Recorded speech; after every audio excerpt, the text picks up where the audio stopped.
স্বামী স্ত্রীর আসল ভালোবাসা কিন্তু সোশ্যাল মিডিয়ায় না, বাস্তব জীবনেই বোঝা যায়।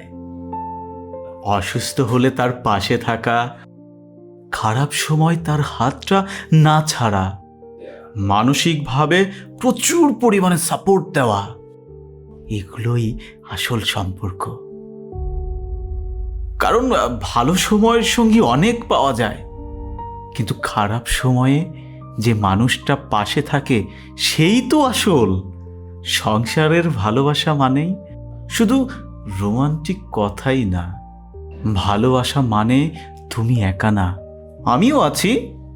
আর যে সম্পর্কের মাঝে এই নিরাপত্তা থাকে, সেই সম্পর্ক কিন্তু সহজে ভাঙে না।